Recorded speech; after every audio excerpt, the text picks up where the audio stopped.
Hey guys, welcome back to my channel. I have my water and my snacks, which are frosted animal crackers.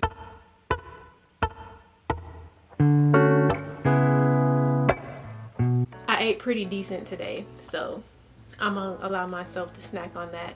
But today we're going to be going through what I read in January, so my January wrap up, and also my TBR for February. But before I get into that, my last video I posted kind of like a booktube newbie tag. As soon as I posted it, I wanted to delete it because I recorded that video the same day I recorded the book outlet haul video, and I was really tired, and I feel like that kind of came through in the video, and my answers were just not the best that I thought they could be. But I'm trying to stay consistent with posting every week, and so I was just like, forget it, I'm putting it up there. Maybe in some more months or weeks I can do another video, maybe a reading journey, so I can kind of introduce myself in what I feel would be a better format.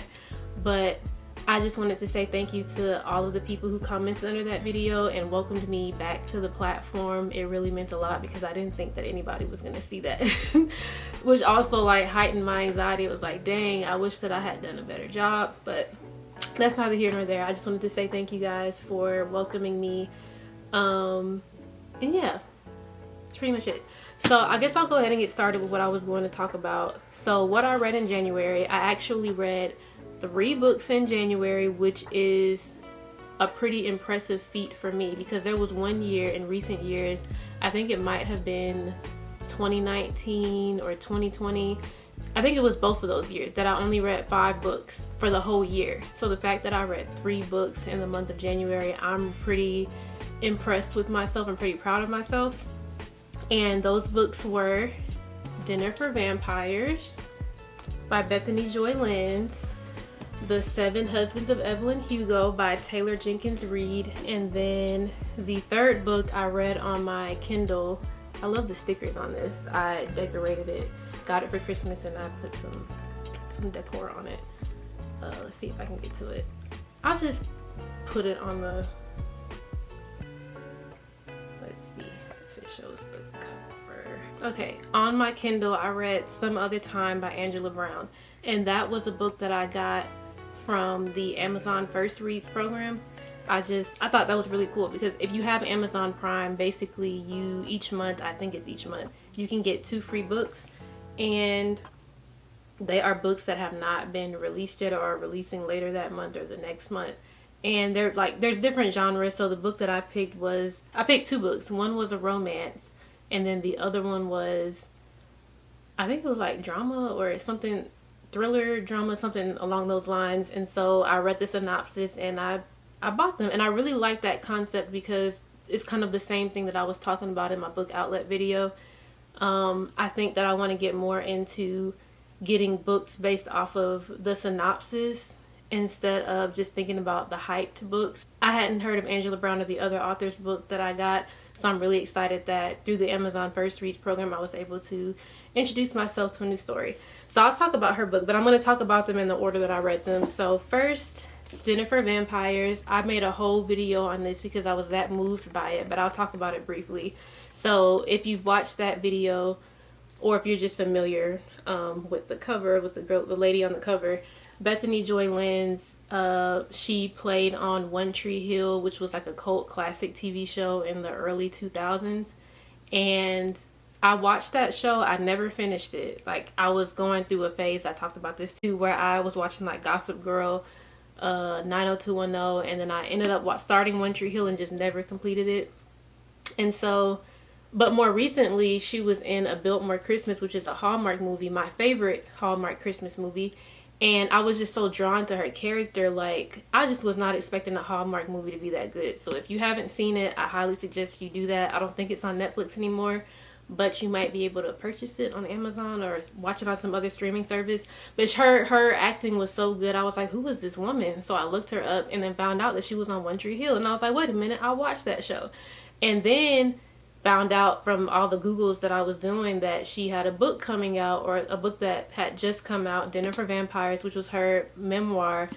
that basically chronicled her life while in a cult. She was in a cult while on a cult classic TV show. And I was just like, I gotta read it because I love memoirs and autobiographies. And I typically start like my years reading them. Like the start of my year, I'll read one. So I got this, I read it, and it was 5 out of 5 stars, 10 out of 10. It was amazing. She's a very talented writer. She was super descriptive. It was very entertaining to read. Like in the other, I won't talk too much about it because I made a whole video on it, but she changed all of the names of the people in the story, of course, because I'm pretty sure she might have gotten sued had she not done that. But she was just very intentional about everything she did. The names that she gave them were the names of vampires from other books and I think movies. And with me and her having the same background, like growing up in Christian households, it was just very interesting to see her experiences, and that I feel like it gave me like this personal, kind of like a more, I don't know, I felt really empathetic, or like I understood how she found herself in this cult, like the same dynamic that she kind of grew up in. I wasn't an only child, but I was the youngest. I am the youngest, and I'm the only girl of 3 older brothers, which is kind of almost the same thing when like all of your brothers are out of the house and you're the only one that's there. Like she was an only child. Her parents split up. They were both Christian. They raised her a certain way. That's so weird. I hate when Siri does that.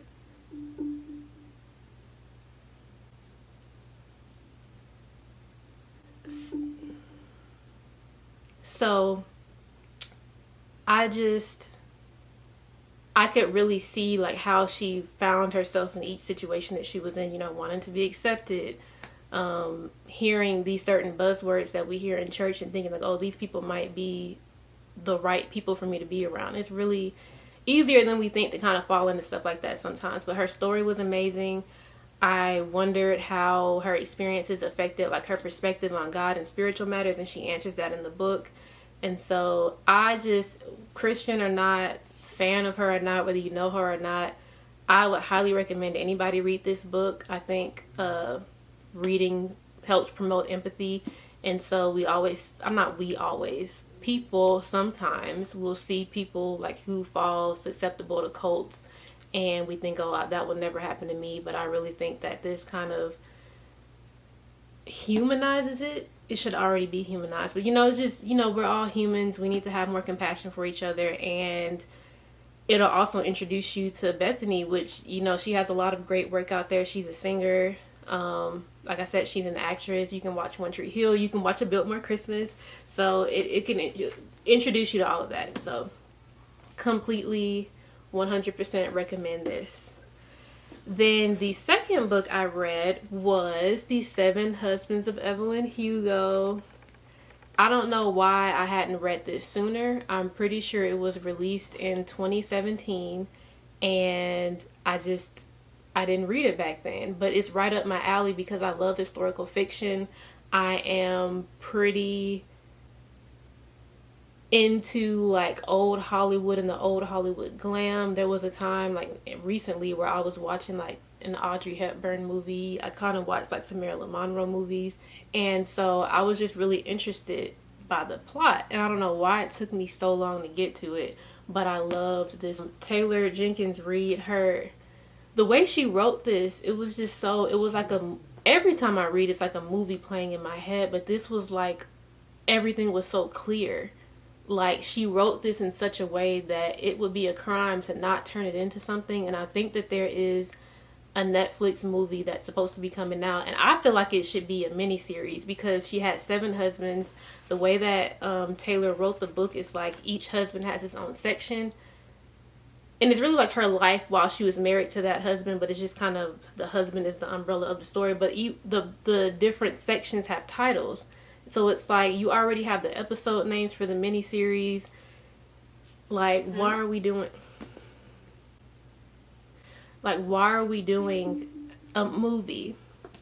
So, but I'll be grateful for whatever I can get. This was great. I will admit that I can sometimes be in a bubble with the things that I read, and I have not read that many stories with LGBTQ representation, but the way that it was depicted in this book, I think that straight or not, however you feel about it, this is a great book to read in order to gain a perspective that is not like your own, to see how people actually feel. Like, we're all humans having a human experience, and like this book just really touched me. And there are also a lot of gems that Evelyn puts down that we need to pick up. I have so many like dog-eared pages, but I think one of the things that I remember was Evelyn said, never date a man with something to prove, or something like that. She's giving you the keys in this book, and it's really good.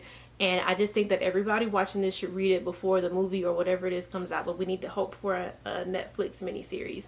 But yeah, it's good.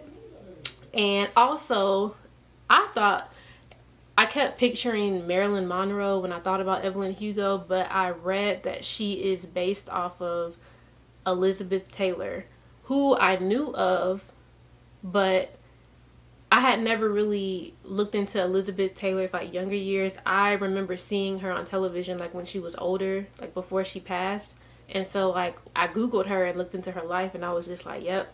So since, I really wished Evelyn was real, but since she's not, knowing that she's based on Elizabeth Taylor, now I gotta watch her movies, and now I have to, just kind of immerse myself in her life and what it was like. It just seems, we love a scandal. I love glam, scandal, and 1950s and 60s Hollywood had all of that. So I highly recommend this. It was a really good read, and Taylor Jenkins Reid has other books. I think one is Daisy Jones and the Six, and I heard that was a really good read too. And then of course, on my Kindle, I read Some Other Time by Angela Brown, and it was my Amazon First Reads pick. Let's see how much time I have left. Okay. It was my Amazon First Reads pick. I hesitated to read it because I went on Goodreads. First of all, I saw it on First Reads, and I read the synopsis, and I was like, oh, I love this. I've never seen It's a Wonderful Life, but the way that it was described in the synopsis is that it's kind of like a magical realism book, second chance romance, like an alternate reality sort of thing. And I love stuff like that. It's part of the reason why I loved A Biltmore Christmas so much. And so I downloaded it, but then I went to Goodreads, which I should not have done, and I started reading people's like reviews of the book, and a lot of people didn't like it for different reasons, and I was just like, if they didn't like it, I don't think I will. But I ended up reading it anyway because I have this Kindle and I want to use it, and I really enjoyed it. Angela Brown, I think I gave it 3 out of 5 stars on Goodreads. I think on Fable I was able to kind of give it some nuance. I believe my real rating was like 3.75 out of 5 stars. And Angela Brown is a wonderful writer. I love the way she writes because she writes kind of like me, like very descriptive, and she uses like parentheses and like the dashes to like elaborate on a point. I really love that because her writing was just very smooth, silky. It really enveloped me in that cozy feeling of the story. Like when she described a scene, she was describing that scene. However, I think that she did it a lot, like maybe excessively, because she would start a paragraph she would start a sentence saying something and then get really bogged down with the description and then end the sentence like at the bottom of the page, and it's just like you got to go back to the top to remember what she was talking about in the first place. So that was a point where I was just like, okay, we need to cut back on that a little bit. But the story was really good. I liked the concept of it. It was about I don't even think I told you guys what the plot of The Seven Husbands of Evelyn Hugo was, but we've moved past it, so I'm new to this. I'm gonna try to do better next time. But Some Other Time was about Ellie and Jonah. They were a married couple, and their daughter was getting ready to leave the nest. Well, she already did. She went off to college to another state a couple of hours away, and the mom was one of those moms, kind of like my mom, who centered her whole life around her child. And so once the child left, she kind of started having this identity crisis of like, what am I going to do with myself now? And it just shook everything up for her. Her and her husband started arguing all the time, and it got to the point where she was like, we need to get a divorce. And so they end up taking this trip to Florida to see her parents, and they fly their daughter down and to tell the whole family that they're getting this divorce. Everybody's devastated. It's a terrible trip, very depressing to read. But then these things happen, and like magical realism, they end up in this alternate reality where she has another chance to see if this is the life that's for her. And so it was really moving. I just loved it. I love that. I think it could go either way, that it was very slow paced. Like the part of the book that should have been the biggest, the part where they're in the alternate reality, is like, it just like it was moving very slow. And there were certain instances, like certain occurrences that just kept happening over and over again. And it's just like, I wanted there to be like something that was bigger. But also it's a cozy read. And so I feel like, I mean, it was still like, I liked picking it up to read it just because of how she wrote. So even though it wasn't moving too fast, I appreciated the book. I also kind of wish that Ellie and her husband Jonah, there was no spice in this book at all. But I wish that Ellie and her husband Jonah, we saw more of their like interactions. Yeah, you just have to read it to get what I'm saying, but I just wasn't super convinced of, I kind of felt it at the end, but I just wasn't super convinced of like their love for each other. But the book was really well written. It was really well thought out, really well planned, because I know she had to keep a journal to keep all these timelines in track. So I appreciate that. Like, these writers are doing things. I'm not about to sit here and criticize an author because she did something that I have not done yet. But even if I did do it, I feel like putting your work out in the world is a very like scary process, and I like to see the good in things. So the book was really good. She's very talented, and I think that her books are only going to get better and better. So that was Some Other Time by Angela Brown. And those are the 3 books that I read in January. So for February, I have 4 books on my TBR. The first one is Hood Wellness by Tamala J. Gordon. This is actually a book club read. I'm in a book club where I live locally, Well Read Black Girl, and this is our first read on the list. I was not excited about it because the other ladies in book club had started it before me and nobody seems to be enjoying it. And also it's like an anthology, if that's the correct word, or rather it's a compilation of short stories, and I don't typically read things like that. If I'm reading nonfiction, I'm reading something that's like a memoir or, you know, autobiography, something like that. I've not read something like this. But y'all, this is like, just like with the Angela Brown book, I was like, I don't know if I want to read it. Then I read it and I enjoyed it. I start reading this one and I'm just like, I really like this. Like, in the beginning, it's about self-care for Black marginalized genders. And it's kind of pushing back against this notion that we have of, or it's pushing back against commodified self-care. Like, not all, we're talking about Black people now. All Black people don't have access to, you know, yoga classes or Pilates or all of these things that are pushed on people via consumerism as like self-care. And so this book is talking about a different kind of self-care that's more holistic, more communal.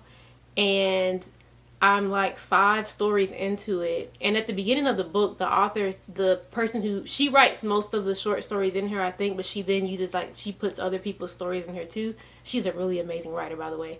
She says to not read this book like it's trauma porn. And so it can be really easy to do that sometimes. Like, oh wow, like they were going through all this, like dang, the tea, like all, and yeah, I would not do that with this book. I came into it open, and I was just like, well, not too open, because I was like, maybe I'm not gonna like it. But I started reading it, and I was just like, wow, people go through so many things. People have so many like life experiences. I did not once think like, you know, I'm so blessed to be where I am. I am blessed to have to live the life that I live. But I was just thinking about how there's so much that we can learn from each other, but we don't, because we don't know each other's stories. So there was some of the stories I read, like one of the stories was it was about a boy. He was mauled by his father's dog when he was young, like lost 80% of his face, and like the experiences that he had with that. And one of the things he said was, you know, he learned when he went back to school that parents haven't taught their kids how to interact with people who look different than them. and how he was treated so badly because of something that was no fault of his own. And I was just like thinking about my own upbringing, thinking about my own experiences, thinking about the things that I've seen in the world. And it just causes you to look at things with a different lens. And so I'm not done with it yet. I'm only about 69 pages into it, but I'm really enjoying this, and my plan is to finish it this week. So I will, in my next wrap-up video or on my tracking reading websites, I will talk more about this. But it's really good, and I'm really enjoying it. And so far, I knock on wood, I hope I keep enjoying it, because I don't know why everybody doesn't like it. But I recommend at this point, like at this moment, that people read this book. I think it's really good. And so this month is also the month of love. I'm wearing this heart little sweater. I'm not sure what I'm going to read after that. So it's between two books, and I might just read both of them. The first one I got from Kindle Unlimited. It's called, I'll put it on the screen, but let me open this just make sure I get the title right. Cakes for the Grump. And I read the synopsis, and I was like, it sounds so cute. Something about this lady moving into her boss's apartment, and I think they're like, it's like a fake dating type thing, and she's a chef and she makes pastries, and so she's cooking for him, and I think it gets a little spicy. And I was just like, the cover was also very cute, but I was just like, I want to read that. It is giving grown, and like, I think that after Hood Wellness, that will be my next read, because it's grown and it'll intersect with Valentine's Day. So yeah, that's what I'm thinking. So that'll be my second read, I'm thinking. And then, so I want to make sure that each month I'm reading on my Kindle. So that's Cakes for the Grump.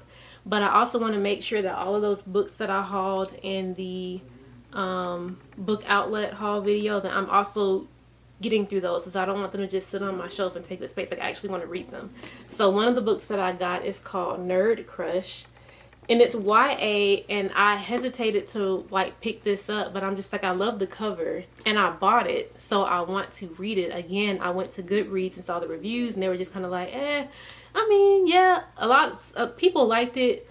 It has like 3.5 on average, but I'm just like, but you know what? So far, I'm reading the things that I didn't think that I would like, and I'm enjoying them. So I'm going to add this too, and I'm thinking that this will be book number 3 for February.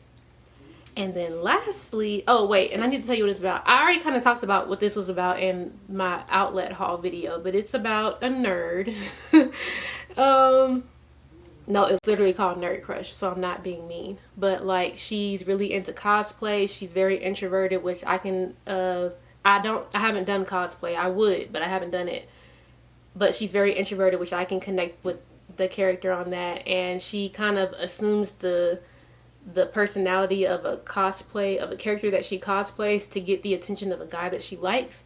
And so I just think that's cute, and I really love the cover. So this will probably be my 3rd read for February. And then finally, it's not in front of me because I ordered it, but I'm really excited to announce that my 4th read for February that I definitely will not finish before the month is over. My 4th read is going to be none other than, drum roll please, Fourth Wing.